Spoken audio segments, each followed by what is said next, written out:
Mars media நேயர்களுக்கும் அன்பர்களுக்கும் இந்த நாள் இனிய நாளாக அமைய எல்லாம் வல்ல இறைவனை பிரார்த்திக்கின்றோம். இந்த சேனல் உங்களுக்கு பிடிச்சிருந்தா மறக்காம சப்ஸ்கிரைப் பண்ணுங்க, ஷேர் பண்ணுங்க, லைக் பண்ணுங்க, கமெண்ட் பண்ணுங்க. எனதருமை சிம்ம ராசி அன்பர்களே, இந்த அருமையான பதிவுல நம்ம என்ன பார்க்க போறோம் அப்படின்னா, நிகழும் மங்களகரமான குரோதி வருடம் மார்கழி மாத ராசி பலன். மார்கழி அப்படின்னாலே பகவான் கிருஷ்ணன் என்ன சொல்லியிருக்கார்? மாதங்களில் நான் மார்கழி. அதே மாதிரி ஆண்டார் அருளிய திருப்பாவை நமக்கு ஞாபகத்துக்கு வரும். அடுத்தபடியா மார்கழி அமாவாசை, ஹனுமத் ஜெயந்தி. ஆக இந்த விசேஷமான மாதம் உங்களுக்கு எந்தெந்த கிரகங்களின் மூலமாக நன்மைகள், எந்தெந்த கிரகங்களின் மூலமாக நீங்க கவனமா இருக்கணும், பரிகாரமா என்ன பண்ணினா ரொம்ப விசேஷம் அப்படிங்கிறத பத்தில நம்ம இப்ப தெளிவா பார்க்க போறோம். ஃபர்ஸ்ட் ஆஃப் ஆல், உங்களோட ராசிநாதன் சூரிய பகவான் 5ஆம் இடத்துல இருக்க. குழந்தைகளின் மூலமாக சில குழப்பங்கள் இருந்தாலும் குழந்தைகளின் மூலமாக சந்தோஷமும் இருக்கும். சில பேருக்கு புனித பயணங்களில் ஈடுபாடு அதிகரிக்கும். ஆன்மீக பயணங்கள் உங்களுக்கு அற்புதமாக நிறைவேறும். குலதெய்வ பிரார்த்தனைகளை நிகழ்த்து மகிழ்வீர்கள். பூர்வீக சொத்துக்கள் உங்கள் கைக்கு வந்து சேர்வதற்கு வழிவகை வாய்ப்புகள் உண்டாகும். உத்தியோகத்தில் முன்னேற்றம், தொழில் வியாபாரத்தில் முன்னேற்றம் கண்டிப்பாக அமையும். சிலருக்கு புதிதாக தொழில் தொடங்கக்கூடிய வாய்ப்புகள் வந்தாலும் கவனமாக இருப்பது நல்லது. முதலீடுகளில் கவனம். சரியா? அடுத்தபடி 2-11 அதிபதி புத பகவான் 4ஆம் இடமாகிய சுகஸ்தானத்தில் இருக்கிறது அற்புதம். கேந்திரஸ்தானம் அப்படிங்கும்போது ரொம்ப விசேஷம். சுகம், தன் சுகம் ஒன்றே முக்கியம் அப்படின்னு நினைச்சுப்பீங்க இந்த நேரத்துல. சில பேருக்கு உறவினர்கள் ஆதரவாக இருப்பார்கள். வெளியூர் அல்லது வெளிநாட்டு பயணங்கள் உங்களுக்கு அற்புதமாக நிறைவேறும். எதிர்பாராத ஒரு வருமானம் வருவதற்கு வாய்ப்புகள். தொழில் வியாபாரத்தில் லாபங்கள் வந்து சேரும். உத்தியோகத்தில் முன்னேற்றம் கண்டிப்பாக அமையும். 1-1-2025 முதல் இந்த புத பகவான் 5ஆம் இடமாகிய பஞ்சமஸ்தானத்திற்கு வந்து சூரிய பகவானுடன் இணைந்து புதாதித்ய யோகத்தை கொடுக்க போறார். கல்வி பயிலும் மாணவ மாணவிகளுக்கு கல்வியில் இருந்து வந்த குழப்பங்கள் அகன்று ஒருவித முன்னேற்றம் கூடி வரும். அதே மாதிரி வெளிநாட்டில் வசிக்கிற அன்பர்களுக்கெல்லாம் ஒரு நன்மைகள் கண்டிப்பாக வந்து சேரும். குழந்தைகள் ஆதரவாக இருப்பார்கள்.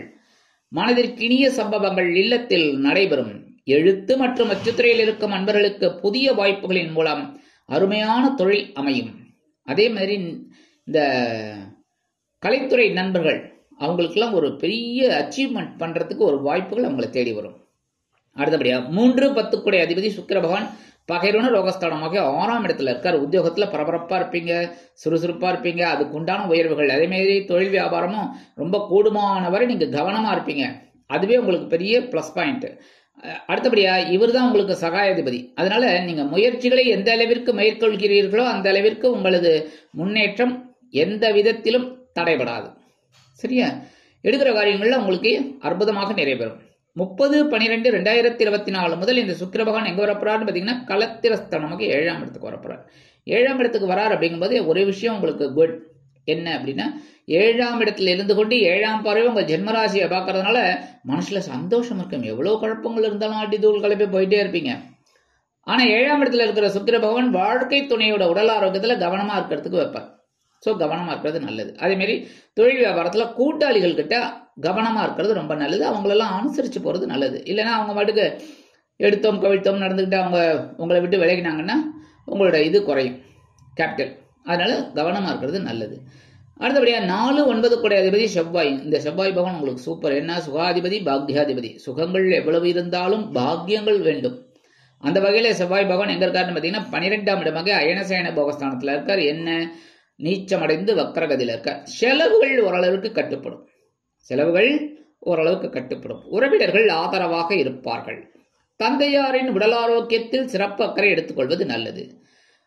அதே மாதிரி மூத்த உடன்பிறப்புகள் உங்கள் விஷயத்தில் அதிக அக்கறை காட்டுவார்கள். அது உங்களுக்கு மனதிற்கு ஒருவித நிம்மதியும் மகிழ்ச்சியும் கொடுக்கும். சீருடை பணியாளர்களாகிய காவல், இராணுவம், தீயணைப்புத்துறை, மருத்துவத்துறையில் வேலை பார்க்கும் அன்பர்களுக்கு எதிர்பார்க்கும் இடமாற்றம், பதவி மாற்றம், பதவி உயர்வு, சம்பள உயர்வு சற்று காலதாமதமாகி பிறகு நிறைவேறும். அடுத்தபடியா 5-8 அதிபதி குரு பகவான் எங்க இருக்காருன்னு பாத்தீங்கன்னா ஜீவனஸ்தானமாக 10ஆம் இடத்துல இருக்கார். உத்தியோகத்துல பரபரப்பா இருக்கீங்க. அதுவும் இப்ப குரு வந்து வக்கரகதியில இருக்கார். ஆனாலும் பரபரப்புக்கு குறைவில்லை. கரெக்டா? நேரங்காலம் தெரியாம உழைக்கிறீர்கள் உத்தியோகத்துல. அதே மாதிரி தொழில் வியாபாரத்துல இப்படிதான். அது சரி இன்னைக்கு முடிஞ்சிருத்து கிளம்பலாம் அப்படிங்கும்போது தான் ஏதாவது ஒரு முக்கியமான வேலை வரும். ஸோ இந்த மாதிரி டைம் தெரியாம வேலை செய்றீங்க, உடல் ஆரோக்கியத்தில் கவனமா இருக்கும். சரியா? அதே மாதிரி வீண் பழி அவமானங்கள் வருவதை தடுக்கும் சில காரியங்களினால் குழந்தைகள் ஆதரவாக இருப்பார்கள். இந்த குரு பகவானோட பார்வைன்னு பார்த்தீங்கன்னா உங்களோட தனவாக்கு குடும்பஸ்தானமாக 2ஆம் இடத்துல விழுது. அதனாலே ஒரு வருமானம் உங்களுக்கு ஓரளவிற்கு வந்து சேர்வதற்கு வழிவகை வாய்ப்புகள் உண்டாகும். உத்தியோகத்தில் நீங்கள் விரும்பிய சில உயர்வுகள் கிடைக்கலாம். அடுத்தபடியாக 7ஆம் பார்வை உங்களோட சுகஸ்தானத்தை பார்க்குற. சுகஸ்தானத்தை பார்த்தாலே விசேஷம்தான். அற்புதமான ஒரு முன்னேற்றம் உங்களுக்கு கண்டிப்பாக அமையும். ஆனால் அதே சுகஸ்தானத்தை சனீஸ்வர பகவானும் தன்னோட 10வது பார்வையாக பார்க்குறார். அதனால கொஞ்சம் தடைபட்டாலும் உங்களுக்கு சுகங்களை அள்ளி தருவதில் குரு பகவான் மிஞ்சி விடுவார். அற்புதமா. அதேமாதிரி சில பேருக்கு விலை உயர்ந்த பொருட்களை வாங்கி மகிழும் வாய்ப்புகளும் கூடி வரும். அடுத்தபடியாக 9ஆம் பார்வையாக உங்களோட பகைவனும் ரோகஸ்தானத்தை பார்க்குறாரு. அற்புதமான பலாபலன்கள் உங்களுக்கு கண்டிப்பாக கிடைக்கும். தைரியம் அதிகமாகும், வீரியம் அதிகமாகும், உத்வேகம் அதிகமாகும். எடுக்கிற காரியங்கள்ல ரொம்ப கவனமா இருப்பீள். அதனாலே உங்களுக்கு முன்னேற்றம். அடுத்தபடியா 6, 7 கூட அதிபதி சனீஸ்வர பகவான் கலத்திரஸ்தானத்தில் இருக்கார். 7ஆம் வீட்டு அதிபதி 7ஆம் இடத்துல இருக்கார். அப்ப என்ன அப்படின்னா யோகம், சச யோகம்னு சொல்றது. அதாவது சனீஸ்வர பகவான் ஆட்சி மூலத்திரிகோணம் அமைந்து 7ஆம் இடத்துல இருக்கிறது உங்களுக்கு பஞ்சமகா புருஷ யோகத்துல சசயோகம்னு சொல்றது. அந்த சசயோகம் உங்களுக்கு இருக்கு. அதனால என்ன அப்படின்னா ஒரு சவாலை சமாளிக்கிற ஒரு பக்குவம் உங்களுக்கு கண்டிப்பா கிடைக்கும். கவனம், கரெக்டா? அதாவது பிரச்சனைகள் இல்லாத வாழ்க்கையே கிடையாதுங்க. ஆனா வாழ்க்கை முழுவதும் பிரச்சனை இருந்தால் தான் கஷ்டம். புரியுதா? அதனால இந்த பிரச்சனைகள் எல்லாம் உங்களுக்கு பெரிய எஃபெக்ட் பண்ணாது. கவனமா இருப்பீங்க. உத்தியோகத்துல இப்படிதான் இருக்கணும் அப்படின்னு நினைப்பீங்க, தொழில் வியாபாரத்துல இப்படிதான் இருக்கணும் அப்படின்னு நினைப்பீங்க.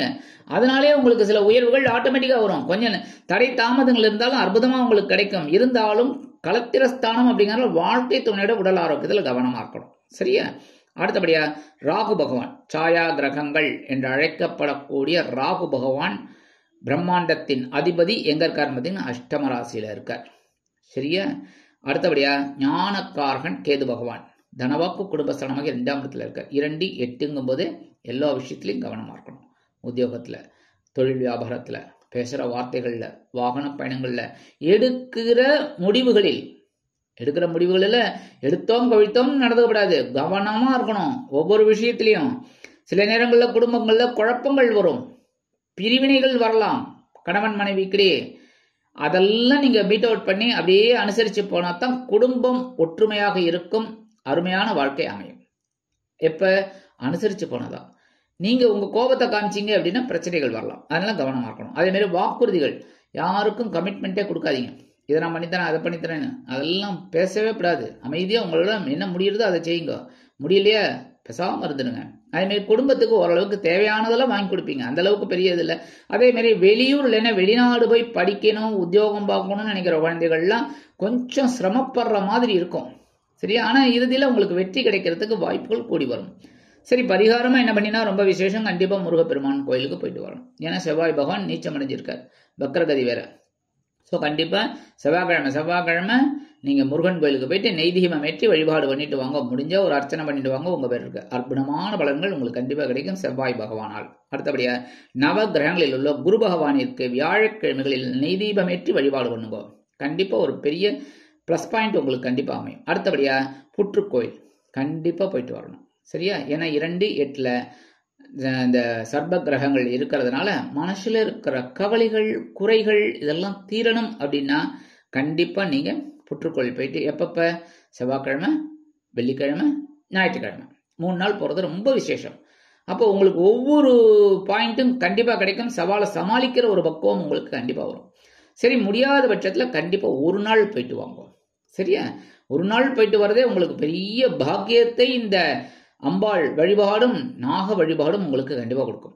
ஆக இந்த சிறு பரிகாரத்தின் மூலம் குரோதி வருடம் மார்கழி மாதம் மாற்றங்களை கொடுக்கும் அற்புதமான ஒரு மாதமாக அமையும் என்று கூறி விடைபெறுகிறேன். நன்றி, வணக்கம். மீண்டும் ஒரு அருமையான பதிவில் நான் உங்களை மனமகிழ்ச்சியோடு சந்திக்கிறேன். வாழ்த்துக்கள். வாழ்க வளமுடன்.